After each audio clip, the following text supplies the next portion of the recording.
Hello, everyone. So I'm going to do my errors in aviation presentation. And for this assignment, I chose the first transatlantic flight. So the first transatlantic flight was flown on June 14th. It started on June 14th and ended on June 15th in 1919, sorry. It was the first nonstop transatlantic flight. And it was actually performed by Englishmen, not Americans. Kind of surprising. Um, but they were both in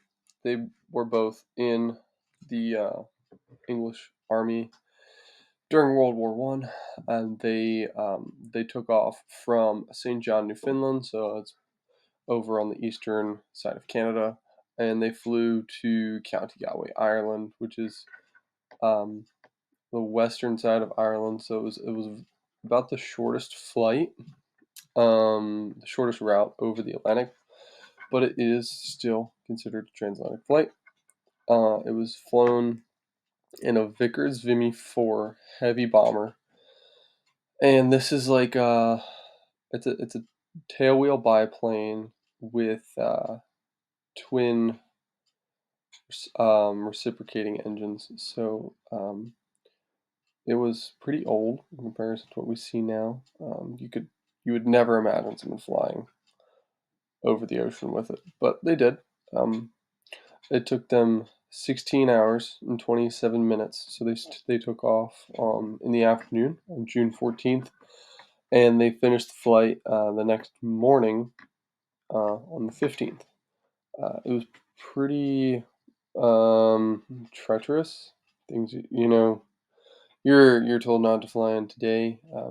They flew in fog and sleet, not by choice necessarily, but that's just kind of the weather they ran into, which sounds pretty scary. But um, John Alcock was the pilot, and Arthur Brown was the navigator. So when they would encounter sleet, John would tell Arthur to go onto the wings and scrape off sleet from the engine intake. So that's pretty crazy, uh, but they made it work. And when they came into land, they did land in a bog. So, but the plane sank and it actually pitched into the ground. But they um, they survived. They were okay. And then the plane was restored, and now it's in a museum over in England. So why is it important? So as the pioneers of aviation, um, Alcock and Brown really showed that it was possible. The transatlantic flight was possible. And I mean, it's pretty crazy to think that back then the aircraft were nothing like they were 25 years later. Um, but they made it work. So it was doable. They survived. They were unharmed.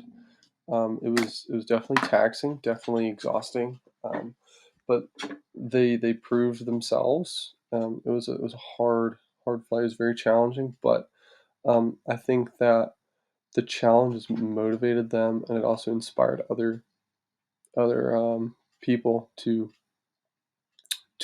develop this newfound possibility. And so this led to the future of aviation, which became bigger planes, bigger engines, heavier payloads. They started to develop. I mean, you can even think of, in World War II, they had the four diesel engines, and they would fly hours, and they would get much farther than they used to. And they developed better efficiency and and bigger loads. So it's pretty cool how that inspired the not only the military, but of course engineers to higher goals.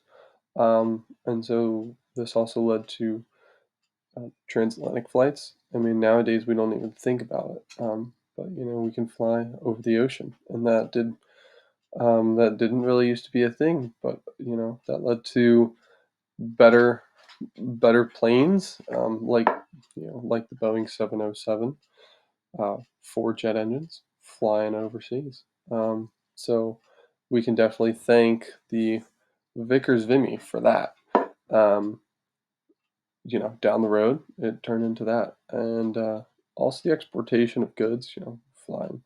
Flying exotic fruits, or food, or people, or just textiles to places you never used to think. So we've definitely changed. They've definitely changed the world that way.